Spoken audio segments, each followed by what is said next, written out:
सर्व दत्त परिवारास साष्टांग प्रणिपात. दत्त माझा मी दत्ताचा.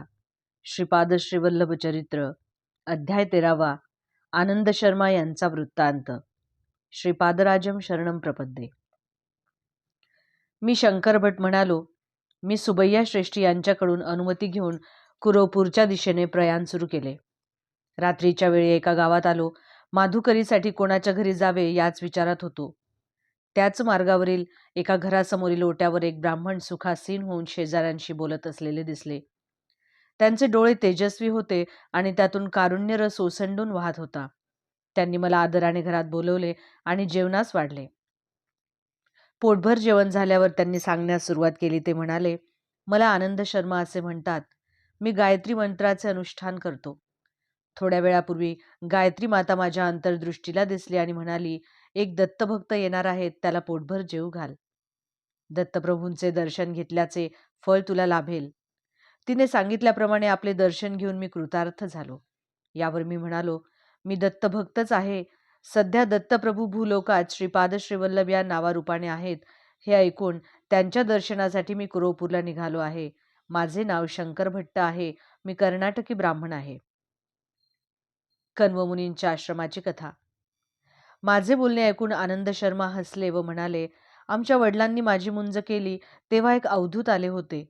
आमच्या घरातील सर्वांनी त्यांची उत्तम प्रकारे सेवा केली.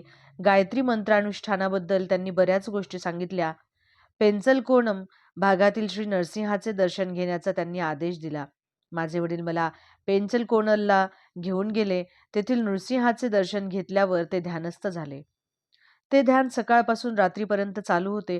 मला भीती वाटली व भूकही लागली होती. कोणी एका अनोळखी गृहस्थाने मला जेवण आणून दिले. तो महात्मा मला घेऊन दुर्गम असलेल्या जंगलातून एका डोंगरातील गुहेत गेला आणि तेथे तो अंतर्धान पावला. त्या गुहेत एक वृद्ध तपस्वी बसलेले होते. त्यांचे डोळे अग्नी गोलकाप्रमाणे लाल होते. 101 ऋषी त्यांची सेवा करीत होते. ते वृद्ध तपस्वी स्वतः कण्वमुनी होते. ते त्यांची तपोभूमी असून सेवा करणारे त्यांचे शिष्य होते. ते युवक दिसत असले तरी हजारो वर्षांचे त्यांचे वय आहे. अवधूत रूपातील श्री दत्तप्रभूंचे दर्शन घडल्यामुळे ते येथे येऊ शकले होते. मला संभ्रम पडून मी आश्चर्यचकित झालो आणि तोंडातून एक शब्दही निघेना. शरीर कापू लागले. तेवढ्यात कण्व महर्षी म्हणाले, सध्या दत्तप्रभू पिठिकापुरमला श्रीपाद श्रीवल्लभांच्या रूपात आहेत. आमच्यावर जरा कृपादृष्टी पडू द्या असे त्यांना कळवा. तुला लवकरच श्रीपाद श्रीवल्लभांच्या पादुकांचे दर्शन होऊ दे असा आशीर्वाद देऊन त्यांनी माझ्या डोक्यावर आपला वरदहस्त ठेवला. मी क्षणभरात वडिलांजवळ आलो. त्यांची समाधी उतरली होती. त्यानंतर आम्ही आमच्या गावी आलो. मला कण्व महर्षींच्या आश्रमात आलेला अनुभव, श्री दत्तप्रभूंचा नवा अवतार पिठिकापुरात आहे हे सुद्धा मी माझ्या वडिलांना सांगितले नाही. राजमहेंद्री जवळील पट्टसाचला पुण्यक्षेत्र. काळ चालला होता. कण्व महर्षींच्या आशीर्वादाने मला ध्यानात पादुकांचे दर्शन होत असे. एकदा आमच्या घरी काही नातेवाईक आले. त्यांना पुण्यनदीत स्नान करून पुण्यक्षेत्रांचे दर्शन घेण्याची इच्छा होती. त्या नातेवाईकांनी माझ्या वडिलांना त्यांच्याबरोबर येण्याचा आग्रह केला. तो त्यांनी मान्य केला व मला सुद्धा यात्रेसाठी बरोबर घेतले. राजमहेंद्री हे गोदावरी नदीच्या तीरावरील एक महापुण्यक्षेत्र आहे. राजमहेंद्रीच्या उत्तर दिशेस असलेल्या डोंगरावर काही ऋषी तपस्या करीत होते, तर काही पूर्व दिशेस असलेल्या पर्वतावर तपश्चर्या करीत होते. राजमहेंद्रीपासून थोडे दूर असलेले पट्टसाचला पुण्यक्षेत्र गोदावरीच्या मध्यावर आहे. महाशिवरात्रीच्या या शुभदिनी काही ऋषी पट्टसाचला या क्षेत्री येत, तर काही ऋषी राजमहेंद्रीतील कोटिलिंग क्षेत्रात वेदांचे स्तविवाचन करीत. हे ऋषी परस्पर मध्यभागामधून पूर्वेकडून येत. पश्चिम, उत्तर आणि दक्षिणेकडून येणारे ऋषीगण येद्रुपल्ली या गावी जमत असत. या येद्रुपल्ली ग्रामास अगदी जवळ असणाऱ्या मुनिकुडली ग्रामामध्ये विश्राम घेऊन परस्पर चर्चा करीत माझ्या भाग्याने माझ्या वडिलांबरोबर मी मुनिकुडली ग्रामाचे दर्शन घेऊन शकलो. ही शेवटी दत्तप्रभूंचीच लीला. कलियुगातील श्री दत्तात्रयांचे प्रथम अवतरण श्रीपाद श्रीवल्लभ. तेथे जमलेले ऋषीगण अत्यंत गहन असणाऱ्या वेदांत, योगशास्त्र, ज्योतिषशास्त्र यांच्यावर चर्चा करीत होते. या चर्चेत भाग घेणारे सर्व महर्षी मुक्तकंठाने श्रीपाद श्रीवल्लभ पिठिकापुरममध्ये अवतरित होऊन कलियुगातील पूर्ण प्रथम दत्त अवतार आहेत असे घोषित करीत होते. भौतिक स्वरूपात त्यांचे दर्शन घेण्यासाठी सोय नसणारे ध्यानाच्या प्रक्रियेतून त्यांच्या त्यांच्या हृदयामध्येच दर्शन करीत होते. हा अवतार अत्यंत शांततामय असून करुण रसाने परिपूर्ण आहे असे ते म्हणाले. माझे वडील मला पिटिकापुरमला घेऊन गेले. आमच्याबरोबर आलेले पंडितवृंद पादगया तीर्थात स्नान करून कुकुटेश्वर मंदिरामधील विविध देवतांचे दर्शन घेऊन पूजा करून वेदांचे पठन करून श्री बापनाचार्युलूंच्या घरी जाण्यास निघाले. श्री बापनार्युलू श्री अप्पल राज शर्मा त्या पंडितवृंदाबरोबर वेदस्तवी वाचन करून आम्हाला भेटले. ते दृश्य अत्यंत मनोहारी होते. असे दिव्य भव्य दृश्य पहावयास मिळणे हे सुद्धा पूर्वजन्माचेच सुकृतच. श्रीपादप्रभूंचे दिव्यमंगल स्वरूप वर्णन. आम्हा सर्वांसाठी श्री बापनाचार्यालूंच्या घरी मेजवानीचा थाट केला होता. त्यावेळी श्रीपादांचे वय 5 वर्षाहून कमीच होते. सुकोमल लहान वयाचा तो दिव्य शिशू अत्यंत तेजवंत, वर्चस्वी, सुंदर, अजानबाहू, नेत्रद्वयात अनंत प्रेम करुणा भरून असलेला असणारा होता. ज्याचे वर्णन करता वेद थकले तेथे माझ्यासारख्या पामराची काय कथा. मी त्यांच्या श्रीचरणांना स्पर्श करून नमस्कार केला तेव्हा त्यांनी आपला अभयहस्त माझ्या शिरावर ठेवला. जन्मजन्मांतरापासून माझा अनुग्रह तुझ्यावर आहे. पुढच्या जन्मी व्यंकटय्या या नावाने अवधूत होऊन निरताग्निहोत्री होऊन दुष्काळ पडल्यावर पाऊस पाडण्याचे सामर्थ्य तुला प्राप्त होईल. तसेच सांसारिक लोकांना होणाऱ्या त्रासांचे क्षमन करण्यास समर्थ होशील असा श्रीपाद प्रभूंनी आशीर्वाद दिला. मी म्हणालो, श्रीपाद प्रभूंच्या लीला अद्भुत, अगम्य आणि अनाकलनीय आहेत. गायत्री मंत्राच्या साधनेतील रहस्य उलगडून दाखवण्याची कृपा करावी. श्रीपाद प्रभूंकडून गायत्री मंत्र सर्वाक्षर महिमा. आनंद शर्मा म्हणाले, गायत्री शक्ती विश्वव्याप्त आहे. तिच्याशी संबंध स्थापित केला असता सूक्ष्म प्रकृती स्वाधीन होते. तिच्या योगाने भौतिक, मानसिक तसेच आत्म्याशी संबंधित क्षेत्रातील सर्व प्रकारची संपत्ती प्राप्त होऊ शकते. आपल्या शरीरात असंख्य नाड्यांचे जाळे पसरलेले आहे. यातील काही नाड्या जुळल्या असता त्यांना ग्रंथी म्हणतात. जपयोगात श्रद्धा निष्ठा असलेल्या साधकांच्या मंत्रोच्चाराने या ग्रंथी जागृत होऊन त्यातील सुप्त शक्तीचा प्रादुर्भाव होतो. ओम या अक्षराचा उच्चार केला असता मस्तकातील भाग प्रभावित होतो. भूहू या अक्षराच्या उच्चाराने उजव्या डोळ्यावरील 4 बोटांचा कपाळाचा भाग जागृत होतो. भुवः च्या उच्चाराने मानवाच्या भ्रुकुटीच्या वरील 3 अंगुलीचा भाव प्रभावित होतो. स्वः या अक्षराच्या उच्चाराने डाव्या डोळ्यावरील कपाळाचा 4 अंगुली इतका भाग जागृत होतो.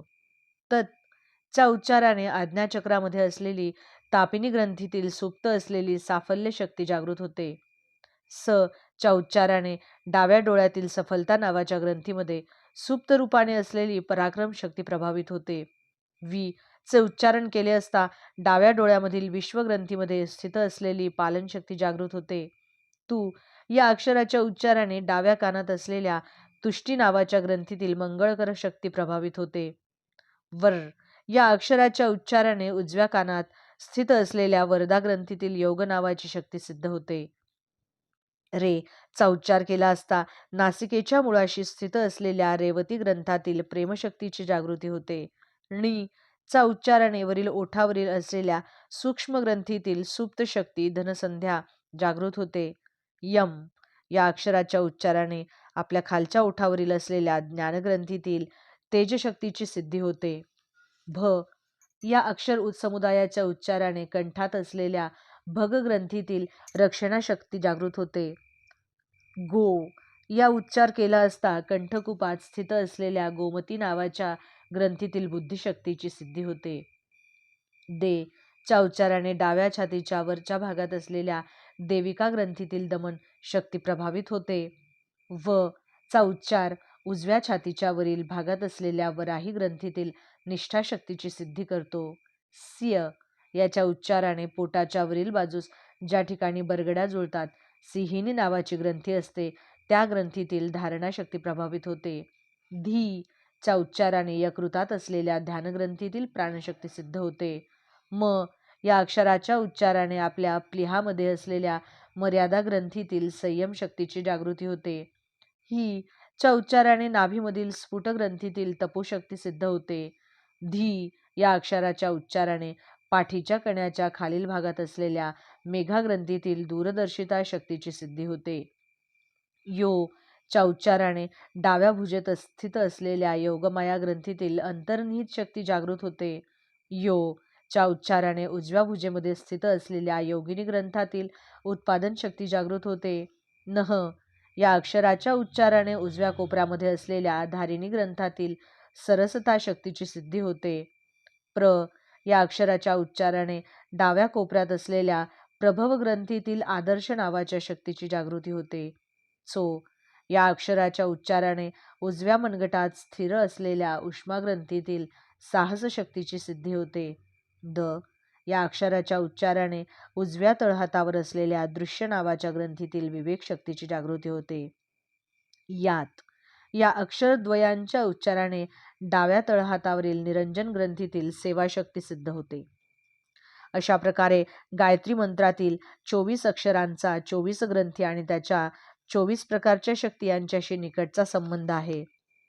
9 ही संख्या न बदलणारी असून ब्रह्मतत्वाची सूचक आहे. 8 ही संख्या मायातत्वाला सूचित करणारी आहे. दो चपाती देवलक्ष्मी या वाक्याचे विवरण. श्रीपादप्रभू त्यांना आवडणाऱ्या घरातून 2 पोळ्या चपात्या स्वीकार करीत असत. ते दो चपाती देवलक्ष्मी असे म्हणण्याऐवजी दो चौपाती देवलक्ष्मी असे म्हणत. दो म्हणजे 2 ही संख्या, चौ म्हणजे 4. पतिदेव या शब्दात जगतप्रभू असलेल्या परमेश्वराची 9 ही संख्या सूचित होते. लक्ष्मी शब्द माया स्वरूप असलेल्या 8 या संख्येची सूचना देतो, म्हणून 2, 4, 9, 8 संख्या अद्भुत संख्या मानली जाते. तेच गायत्री स्वरूप आहे, परमात्म स्वरूप आहे, पराशक्ती सुद्धा तेच आहे हे सुचवण्यासाठी या संख्या श्रीपाद प्रभू या पद्धतीने जोडीत असत. तेव्हा मी म्हणालो, महाराज, मला गायत्री मंत्रातील 24 अक्षरांबद्दल तुम्ही सांगितलेले थोडेसे समजले. 9 ही संख्या परमात्म स्वरूप म्हणता व 8 ही संख्या माया स्वरूपाची म्हणता, हे मला तेवढेसे समजले नाही. नवम संख्या विवरण. आनंद शर्मा म्हणाले, अरे शंकर भट्टा, परमात्मा विश्वातीत आहे, तो कोणत्याही परिवर्तनाने बाधित होत नाही. 9 ही संख्या विचित्र आहे. 9ला एकाने भागल्यास 9च येतात. 9ला 2ने गुणल्यास 18 येतात. 1 आणि 8ची बेरीज 9च येते. 9ला 3ने गुणल्यास 27 ही संख्या येते. 2 आणि 7ची बेरीज 9च येते. या प्रकारे कितीही संख्येने गुणले आणि येणाऱ्या संख्येचे आकडे एकत्र केल्यास 9 हीच संख्या येते. त्यामुळे 9 ही संख्या ब्रह्मतत्व सुचविते. गायत्री मंत्राचे विवरण. गायत्री मंत्र हा कल्पतरूप्रमाणे आहे. यातील ओंकार भूमीतून वर येणारा कोंब मानला जातो. भगवंत आहे याचे ज्ञान परमेश्वरावरील निष्ठा ओंकाराच्या उच्चाराने येते. हा कोंब 3 शाखांमध्ये भूहुः, भुवः, स्वः याच्या उच्चाराने वाढतो. भूहुः आत्मज्ञान मिळवून देण्यास समर्थ आहे. भुवः जीव शरीर धारण करतो तेव्हा करायचा कर्मयोग सुचवितो. स्वः समस्त द्वंद्वाला स्थिरत्व देऊन समाधी स्थिती देण्यास समर्थ करतो. भूहुः या शाखेतून तत्सुवितुः वरेण्यम या उपशाखा उद्भवल्या. शरीरधारकाला जीवाचे ज्ञान करून देण्यास तत् उपयोगी आहे.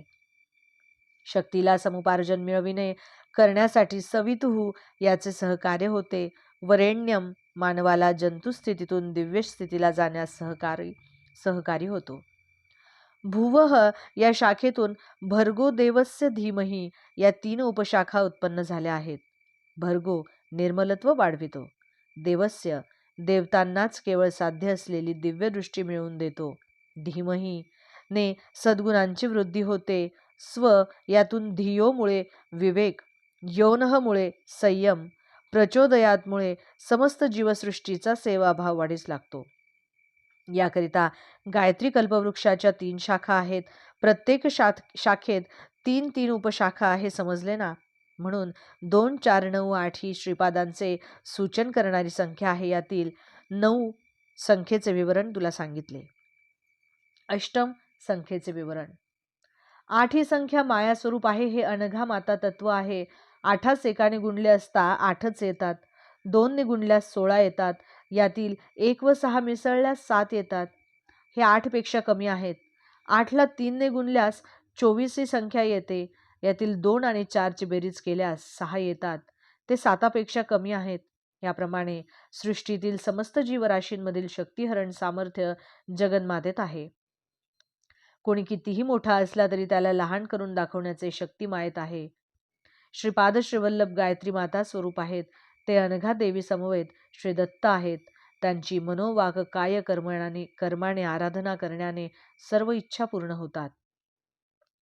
गायत्री मातेमध्ये प्रातःकाळी हंसारूढ असलेली ब्राह्मी शक्ती असते. माध्यान्ह काळात गरुडारूढ असलेली वैष्णवी शक्ती असते. सायंकाळी वृषभारूढ असलेली शांभवी शक्ती असते. गायत्री मंत्राची अधिष्ठात्री देवता सविता आहे. त्रेतायुगात श्री पिठिकापुरात भारद्वाज महर्षींनी सावित्री काठक चयन केल्याचे फळस्वरूप श्रीपाद श्रीवल्लभांचा अवतार झाला. सविता देवता प्रातःकाळी ऋग्वेद रूपात असते, रात्री अथर्व वेद रूपात असते. आपल्या डोळ्यांना दिसणारा सूर्य केवळ एक प्रतीक रूप आहे. योगी जेव्हा महाउन्नत स्थितीला पोहोचतात तेव्हा त्रिकोणाकार असलेल्या महाजाज्वल्यमान प्रकाशमान ब्रह्मयोनीचे दर्शन घेऊ शकतात. यातूनच कोट्यानुकोटी ब्रह्मांड प्रतिक्षणाला उत्पन्न होतात आणि प्रतिक्षणी संरक्षण होत असते. प्रतिक्षणाला विध्वंस होत असतो. असंख्य असणाऱ्या खगोलातील सृष्टी स्थिती लय घडविणाऱ्या शक्तीचे सावित्री हे नाव आहे. असे असले तरी गायत्री आणि सावित्री या अभिन्न आहेत. जीवाची आध्यात्मिक उन्नती गायत्री मातेच्या अनुग्रहाने होते. इहलोकातील सर्व सुखोपभोगांचा अनुभव घेण्यासाठी, परलोकातील विमुक्त स्थितीतील दिव्यानंदाचा अनुभव येण्यासाठी दोघींमध्ये समन्वय होणे आवश्यक आहे. श्रीपादांच्या चरणाश्रितांना इह परलोक दोन्हीचा लाभ होतो. इतर देवता व श्री दत्तात्रेयांच्या आराधनेतील फरक हाच आहे. मला आनंद शर्मा महोदयांनी दिलेला सल्ला किती अपूर्व होता. तेव्हा मी शंकर भट्ट म्हणालो, महाराज तुम्ही किती धन्य आहात. श्रीपादप्रभू जेव्हा नरसिंह सरस्वती अवतार धारण करतील त्यावेळी आपण त्यांचे गुरु होऊन संन्यास दीक्षा प्रदान कराल. त्या जन्मात आपण श्रीकृष्ण सरस्वती या नावाने संन्यास धर्माचे आचरण करीत असणार. यावर आनंद शर्मा म्हणाले, भगवंताचा अवतारच भक्तासाठी असतो. ते मानव रूप धारण करून पृथ्वीवर येऊन आपल्या आदर्श आचार संपन्न जीवनाने सर्व मानवांना शिकवण देतात. ते स्वतः सर्वज्ञ असले तरी सुद्धा गुरूंचा स्वीकार करून समाजाला गुरुच्या आवश्यकतेचे महत्त्व आपल्या कृतीने समजून देतात. अवतारी पुरुषाचे गुरु होण्याची क्षमता एखाद्यालाच लाभते. अवतारी पुरुष जन्माला यायचे म्हणजे त्या वंशात पूर्वीच्या 80 पिढ्यांनी पुण्यसंचय केलेला असतो. तसेच अवतारी पुरुषाचे गुरु होण्यास व्यक्तीचा वंश परमपवित्र पुण्यवान असावा लागतो. बापनाचार्यलो आणि मायनाचार्य यांच्या वंशाचे अनेक पिढ्यांपासून संबंध होते. मल्हादींच्या घरी मुलगी झाली तर वाजपेयी याजलूंच्या घरची सून होणार आणि वाजपेयी याजलूंच्या घरी मुलगी झाल्यास मल्हादींची सून होणार असे ते गमतीने म्हणत असत.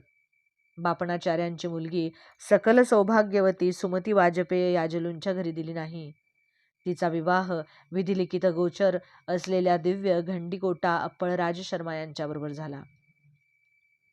साक्षात दत्तावतार श्रीपाद श्रीवल्लभांनी त्यांच्या मातेचा रक्तसंबंध असलेल्या वाजपेयी याजलूंचा सुद्धा उद्धार केला.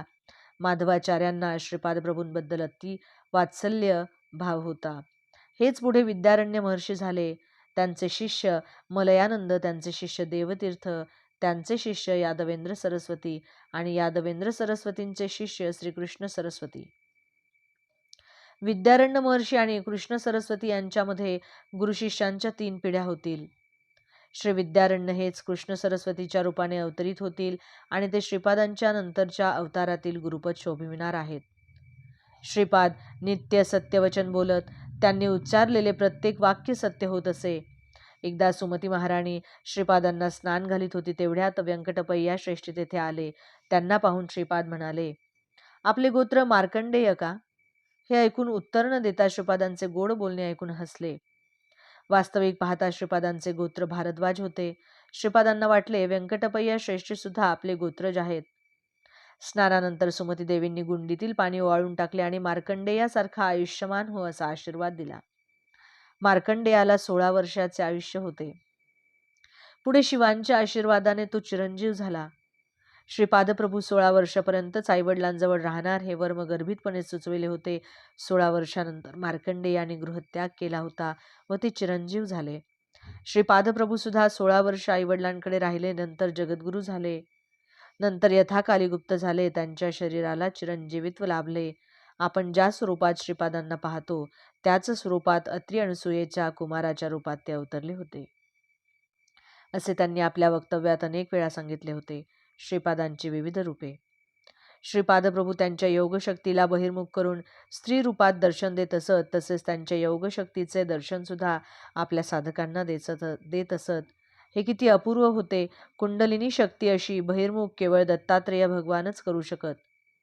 16 वर्षाच्या वयाचे असतानाचे नवयौवन दंपती रूप श्रीपादप्रभूंनी त्यांच्या माता पिता नरसिंहवर्मा, पतिपत्नी बापनार्युलू, राजमांबा, व्यंकटपय्या श्रेष्ठी दाम्पत्य या सर्वांना आपल्या अद्भुत लीलाशक्तीचे स्वरूप दाखविले.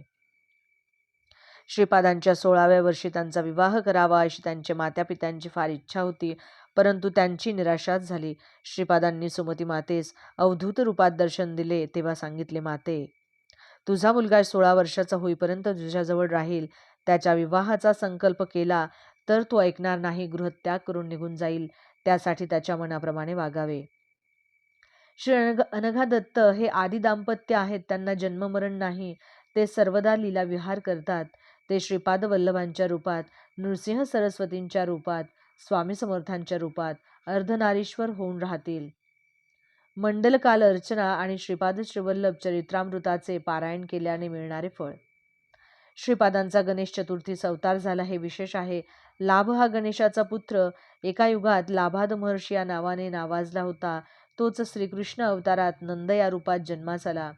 श्री वासवी माता या भूमीवर भास्कराचार्य या नावाने अवतरल्या. लाभ श्रीपाद श्रीवल्लभांच्या अवतार कालात त्यांच्या आजोबांच्या स्वरूपात जन्मास आले होते. आपल्या तत्वामध्ये विघ्नविनाशक तत्व स्थिर करून श्रीपाद प्रभू अवतरले. ते अवतरले तेव्हा चित्रा नक्षत्र होते. त्या नक्षत्रापासून 27वे नक्षत्र हस्त नक्षत्र असताना कुरुपुरात अदृश्य झाले. जन्मपत्रिकेप्रकारे 27 नक्षत्रात भ्रमण करणाऱ्या नवग्रहांपासून मिळणारे अनिष्ट फल निघून जाण्यासाठी श्रीपादांचे भक्त मंडल दीक्षा घेतात. एका मंडलामध्ये श्रद्धाभक्तीने श्रीपादांचे अर्चन केल्यास किंवा त्यांच्या दिव्यचरित्राचे पारायण केल्यास सर्व कामनांची सिद्धी होते.